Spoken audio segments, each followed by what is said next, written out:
is Julian Gerighty. I'm the creative director on the Division 2. I think it depends what you're looking for. At the end of the day, for me, when I think of a game, it's all about why am I playing this? And in this case, in the Division 2, it's all about taking back Washington, D.C., an iconic city. And it's a city that's being completely transformed by this virus.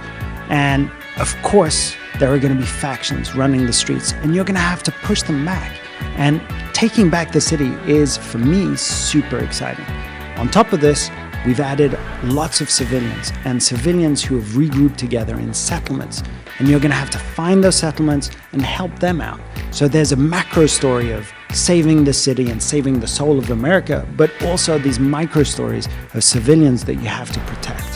The shooting, we worked very hard on making it feel much more visceral and immediate as a shooter experience. But on top of that, I spoke about the civilians, and the civilians play a unique role within the game. They go out into the open world as a faction, armed, and have to collect resources. And while they're outside in the streets, of course they're going to be attacked by other factions, and that creates emerging gameplay opportunities. On top of this, we have locations like control points or hostage rescue missions that are proposed to you with a dynamic open world, living world simulation.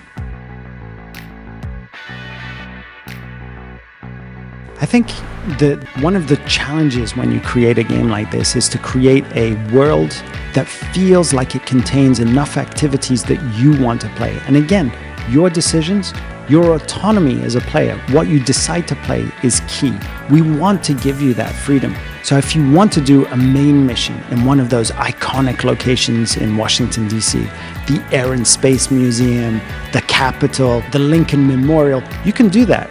But there are a lot of side missions that are super fun to do as well. And they could be in the FBI office, they could be in the MLK library, they can be in the streets of Washington, D.C. too. So crafting different experiences that suit different tastes and suit different build styles is exactly what makes this game so special.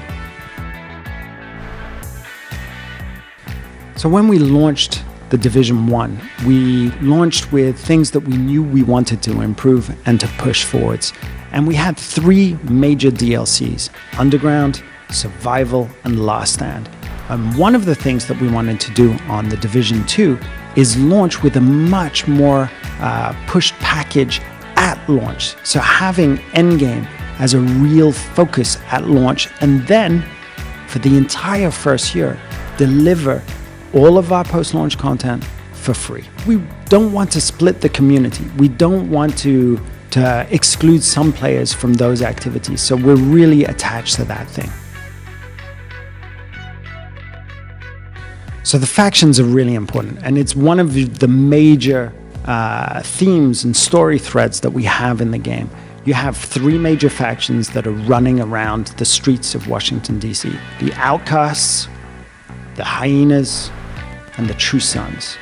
And each one has a headquarters, which are strongholds. And these are some of the hardest missions in the game. And of course, you're going to have to kick them out of their strongholds to free the city from their holds.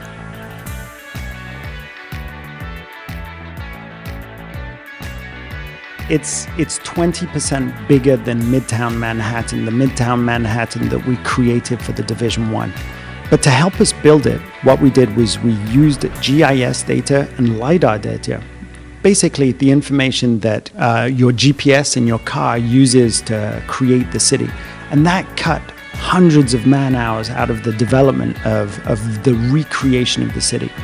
This said, we still had to build everything and then transform everything by hand. So our artists spent a lot of time thinking about how would 7 months of not being taken care of affect this one building? How would this virus have affected the use of this stadium or this art gallery? And thinking of those things and then recreating it in-game. efficiency in terms of our production processes allows us to create changes within the main missions that change the atmosphere completely for when the endgame invasion starts. Now, what that is that once you reach endgame, once you've finished the campaign, once you've kicked the True Sons out of the capital, you open up the invasions, where a new faction descends on the map and takes over every single main mission, every single stronghold, and is injected within the living world simulation. And what that means is that we've constructed a progression, a campaign within Endgame to lead you to the ultimate world tier. For me, definitely the civilian faction, because that's the faction that I want to fight for. I'm super excited about getting everybody to play the Division 2. And our private beta goes live on the 7th of February. There are 2 ways to access this. One, to guarantee your access to the beta, you can pre-order now.